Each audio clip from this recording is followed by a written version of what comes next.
और कल आपने BHEL का जिक्र किया था, और आज BHEL गूगल के ट्रेंडिंग स्टॉक्स में नंबर 1 पे चल रहा है स्टॉक मार्केट के लिहाज से। अभी BHEL की अगर तस्वीर देखें तो ये शेयर जो है करीब 4.25% ऊपर है कल की गिरावट के बाद। क्या अभी कोई जो है यहाँ पर मौका आप तलाशेंगे? यहाँ पर इनको एक बड़ा ऑर्डर भी मिला हुआ है, 5400 करोड़ का बड़ा ऑर्डर मिलता हुआ दिखाई दिया है BHEL को। उड़ीसा में कोल 2000 TPD अमोनियम नाइट्रेट से जुड़ा हुआ ये प्रोजेक्ट यहाँ पर इनको मिलता हुआ दिखाई दिया है, और इसी वजह से आज ये जो है रिकवरी, ये जो है रैली जो है देखने को मिल रही है। आपकी टिप्पणी क्या रहेगी करंट लेवल पे? 283 का लेवल 4.25% ऊपर। तो देखिए, जो पुल या सड़क हम 3 साल में बनाते हैं वो चाइना 3 महीने में बना के खाली हो जाता है। और अगर जो न्यूज़ है कल ये सच हो जाती है कि चाइनीज कंपनी को इंफ्रास्ट्रक्चर प्रोजेक्ट्स मिलेंगे, तो आप मान के चलिए कोई भी इंडियन कंपनी को देना पसंद नहीं करेगा, looking at only technology front, क्योंकि वो हमसे बहुत आगे हैं। जो काम 3 साल में हमारे आदमी करते हैं वो 3 महीने में कर देते हैं। तो अगर ये सही हो गया, इनके लिए ऑर्डर्स के लिए बहुत दिक्कत होने वाली है इन फ्यूचर।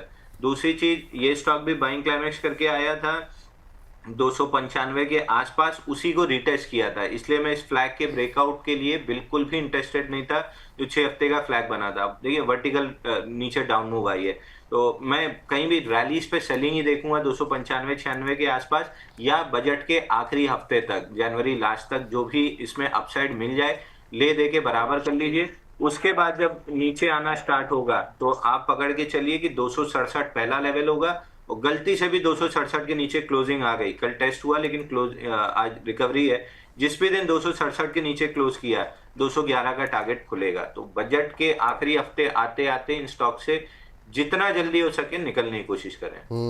ये बात यहाँ पर निकल करके आई है। चलिए IEX लेकर के आ जाइए। अभी इस पर जो है ट्रेड भी दिया था प्रदीप जी ने, और यहाँ पर सर खबर भी है और आज के ट्रेंडिंग स्टॉक्स में भी शामिल है। ये थोड़ा सा छुई मुई टाइप का है शेयर, बहुत जल्दी जो है नाराज़ भी हो जाता है, फिर तेज़ी से चलता भी है। आज 6% की रैली जो देखने को मिल रही है इसकी हियरिंग की वजह से। आपको बता दें कि इसकी हियरिंग अब से थोड़ी देर में शुरू हो जाएगी, और यहाँ पर उम्मीद ये है कि शायद जो है मार्केट कपलिंग केस के मामले में इनको कुछ राहत कोर्ट से मिल सकती है। अब ये कितनी राहत मिलेगी नहीं मिलेगी ये कोर्ट के फैसले के बाद पता लगेगा। लेकिन एक बार व्यू, चूँकि इस सेगमेंट में इस पर चर्चा नहीं हुई थी, तो इस सेगमेंट को लेकर के आपकी व्यू क्या है अभी IEX को लेकर के? और ट्रेड पर आप अपने दर्शकों को बता दें कि इस पर ट्रेड भी दिया गया है, जो लोग बाद में देख रहे होंगे। तो 164 और 170 के 2 टारगेट दिए गए हैं। सर क्या टिप्पणी आपकी अभी इस खबर के बाद? बिल्कुल जी, देखिए मुझे लगता है कि बने रहना चाहिए, और जिस तरीके से यहाँ पे एक शॉर्ट टर्म पे मोमेंटम आया है, ये मोमेंटम कैरी फॉरवर्ड मुझे लगता है कि पॉसिबल है। और अगर बाई चांस कैरी फॉरवर्ड नहीं भी होता है तो इस केस में आपको एक स्ट्रिक्टली स्टॉप लॉस मैंने 151 के आसपास दिया, और जिस तरीके से स्टॉक मूव कर रहा है मुझे लगता है कि 164 एंड 170 एंड अबव जाने के लिए रेडी हो रहा है। तो फिलहाल अभी तो होल्ड करने का ही सलाह रहेगा, क्योंकि जिस दिन स्टॉक गिरा था ऑलमोस्ट 200 से, उसके बाद लगातार हमने देखा है कंसोलिडेशन नैरो रेंज के अंदर फंसा हुआ था, ऑलमोस्ट 148 150, उसके ऊपर सस्टेन नहीं हुआ। तो आज बहुत दिन बाद 150 के ऊपर सस्टेन हो रहा है, और स्पेशली 155 156 के ऊपर सस्टेन कर रहा है। तो ये जो फॉलो अप बाइंग अभी देखने को मिल रहा है, ये बाइंग मुझे लगता है कि आगे भी कंटिन्यू रहेगा, और 164 170 के आसपास का एक स्टॉप लॉस आप टारगेट लेके 151 के आसपास का एक स्टॉप लॉस आप जरूर मेंटेन कीजिए, क्योंकि न्यूज़ कभी भी आ सकता है।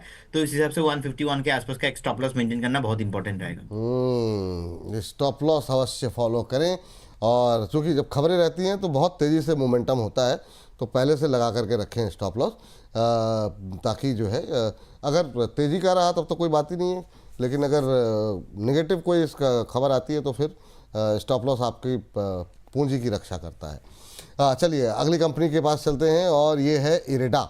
इरेडा आज गूगल के ट्रेंड में शामिल है, और इसलिए भी शामिल है कि आज है इसके रिजल्ट्स, तो नतीजों को लेकर के हमारी निगाहें रहेंगी। लोअर लेवल से रिकवर करता हुआ दिखाई दे रहा है। आज 137 रुपये 31 पैसे का लो लगाने के बाद यहाँ पे करीब 2-3 रुपये की रिकवरी जो है आई है लोअर लेवल से। अब ऑलमोस्ट फ्लैट होता हुआ 141 के आसपास ट्रेड करता हुआ 140 रुपये 80 पैसे का भाव इरेडा पे देखने को मिल रहा है। अंशुल जी, आज नतीजे हैं, क्या टिप्पणी रहेगी? ये भी एक ऐसा शेयर है जिसमें की रिटेल पार्टिसिपेशन काफ़ी ज़्यादा रहा। IPO के टाइम पे बहुत धुआंधार तरीके का रिस्पांस, और उसके बाद भी लंबे समय तक ये चलता रहा। अभी क्या करना चाहिए? तो देखिए इरडा में लास्ट मंथली चार्ट पे अगर आप देखेंगे तो हैमर कैंडल की फॉर्मेशन थी। और हैमर अपनी जगह ठीक है, बट हैमर ने एक चीज बहुत अच्छी की है कि वॉल्यूम ठीक ठाक खींचा है और 8 महीने के 9 महीने के लोस को स्वीप किया है। 9 महीने का लो 137 था। तो हैमर के हाई के ऊपर टिकना थोड़ा सा जरूरी है। 144 रुपए 50 पैसा अगर इसके ऊपर टिकता है तो पहला रेजिस्टेंस 50 वीक मूविंग एवरेज पे आएगा 157, जिसको आप टारगेट की तरह यूज कर सकते हैं। उसके ऊपर निकला तो फिर 173-74 तक की तेजी आ सकती है, प्रिसाइसली 174 रुपए 60 पैसे तक की। तो ये दो लेवल आप वॉच कर सकते हैं अगर हैमर हाई 144.50 निकला तो 156.78 और 174.6। ठीक है, ये बात है। तो अभी के लेवल पे जिनके पास है या जो खरीदना चाह रहे हैं उनको क्या करना क्या है अभी? तो देखिए लो बीटा काउंटर है तो आपको बहुत जल्दी से अपसाइड नहीं मिलेगी, धीरे धीरे करके कछुए की चाल चलेगा। अगर पेशेंस है, धीरे धीरे चलने वाले काउंटर्स आप झेल सकते हैं तो फिर बिल्कुल ले सकते हैं। 156.78 174.60 तक के टारगेट आपको मिल जाएंगे। पर इतना स्लो चलने वाला काउंटर मैं जनरली पसंद नहीं करता हूं, क्योंकि पेशेंस रन आउट हो जाता है। तो जिसके पास है उसको होल्ड करना चाहिए। नई खरीदी के लिए आप कोई मोमेंटम वाले काउंटर देख लें तो ज्यादा अच्छा है।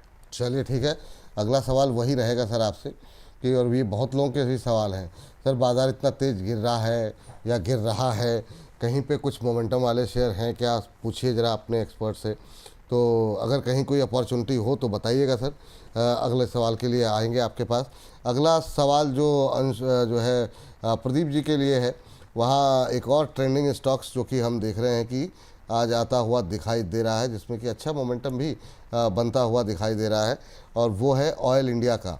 ऑयल इंडिया को देखिए सर, आज हालांकि इसको सोचा था सेकंड सेगमेंट के लिए, जब पीएसयू डिस्कस करेंगे तब लेंगे, लेकिन अभी चलिए ठीक है, आज मोमेंटम में है। 3.5% ऊपर नए इंट्राडे हाइज बनते हुए यहाँ पर दिखाई दे रहे हैं।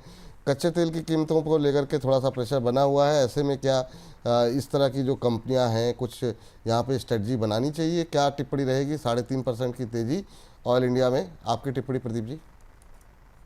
विपुल जी, 1 सितंबर 2025 में लास्ट ईयर ही हमने देखा था, 2 ढाई महीना पहले ही ऑलमोस्ट 387 390 के आसपास ऑयल इंडिया आया था और वहाँ से एक अच्छा खासा सपोर्ट लिया। अगेन फिर से हमने 396 400 से बाउंस बैक करते हुए देखा और आज भी आप देखेंगे तो 412 के आसपास का लो था, अभी 424 के आसपास चल रहा है। तो मल्टीपल टाइम ये हमने देखा है पास्ट में भी 400 के आसपास एक बढ़िया स्ट्रॉन्ग सपोर्ट है। थोड़ा अगर हायर टाइम फ्रेम में भी देखेंगे और मुझे लगता है कि एक बढ़िया बाइंग जोन के आसपास है, वैल्यू जोन के आसपास है, तो बाई करना चाहिए।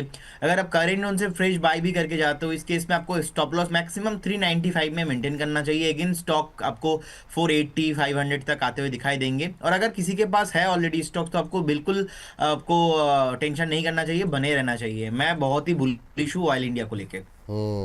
तो अभी क्या करें, खरीद सकते हैं अभी या फिर वेट करें नीचे आने का? जी जी, एज ए इन्वेस्टर्स अभी भी खरीद सकते हैं, लेकिन इस केस में आपको 395 के आसपास का स्टॉप लॉस मेंटेन करना पड़ेगा।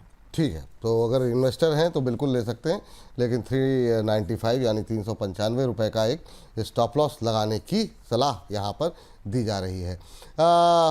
इटर्नल को, चलिए इटर्नल प्रदीप जी से पूछ लिया जाएगा। इटर्नल को लेकर के काफ़ी ज़्यादा क्वेरीज भी हैं। इटर्नल आज के ट्रेंडिंग स्टॉक्स में भी शामिल है, लेकिन इन सब के बीच में सर आपका व्यू जानना चाहेंगे यहाँ पर वोडाफोन को लेकर के। वोडाफोन की खबर ज़रा पहले स्क्रीन पर लेकर के आ जाइए और उसके बाद से राय जानना चाहेंगे। और वोडाफोन पे चूँकि रिटेलर्स की काफ़ी पोजीशन रहती है और काफ़ी सवाल भी हैं, तो दोनों लोगों के, दोनों एक्सपर्ट की राय जानना चाहेंगे। हाँ, 87,695 करोड़ के बकाया मामले में सरकार की तरफ से एक और बड़ी राहत यहाँ पर मिलती हुई दिखाई दी है। डीओटी से एजीआर बकाया पर आधिकारिक कम्युनिकेशन जो है वो वोडाफोन को मिल चुका है। ये अपडेट यहाँ पर निकल के आई है। आज सुबह जो है काफ़ी तेज़ी के साथ ऊपर जा रहा था, हालांकि बाजार की गिरावट में ये भी ऊपर से स्तरों से नीचे आया है। 2006-07 से 18-19 से जुड़े एजीआर बकाया को फ्रीज किया जाएगा, जो कि पुरानी खबर थी। बाद में कहा गया कि वोडाफोन आइडिया को इसके बारे में जानकारी अभी नहीं मिल पाई है। इसका भुगतान जो है वो तय सीमा के तहत जो है वो धीरे धीरे चरणबद्ध तरीके से किया जाएगा और मार्च 2026 से मार्च 2031 के बीच 124 करोड़ का भुगतान करना होगा। तो ये एक थोड़ा सा रिलीफ यहाँ पर वोडाफोन आइडिया के लिए है।